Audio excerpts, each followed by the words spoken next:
Fascist মুক্ত সচিবালয় গড়তে জুলাই উইকের ব্যানারে মার্চ টু সচিবালয় অনুষ্ঠিত হয়েছে। সকালে রাজধানীর শাহবাগ জাদুঘরে বাংলাদেশ সচিবালয় আওয়ামী দোসর মুক্ত করতে এই সমাবেশের আয়োজন করা হয়।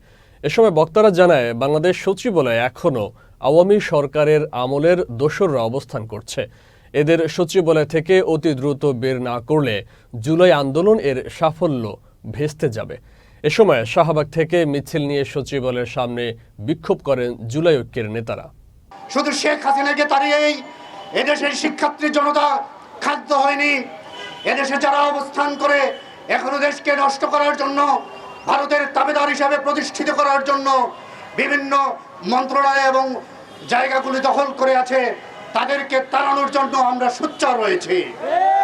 এই সচিবালয় ফ্যাসিস্টের আখড়া ছিল। যদিও শেখ হাসিনা চলে গিয়েছে, কিন্তু এখনো সেই ফ্যাসিস্ট হাসিনা ভারতে বসে বসে এই সচিবালয়ের জুড়ে এখনো বিভিন্ন রকমের পায়তারা করে যাচ্ছে। অন্তর্বর্তীকালীন সরকারকে বলবো, আপনি যে রক্তের উপর পাড়া দিয়ে সরকার হয়েছেন, আপনি সেই রক্তের মর্যাদা দিতে শিখুন।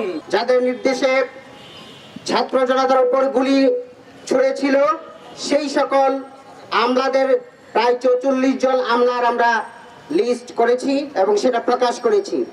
আমরা বাংলা ইন্টারিম গভর্নমেন্টের কাছে দাবি জানিয়েছিলাম 31 মের মধ্যে তাদেরকে অপসারণ করে তাদেরকে আইনের আওতায় এনে তাদেরকে বিচার নিশ্চিত করতে হবে।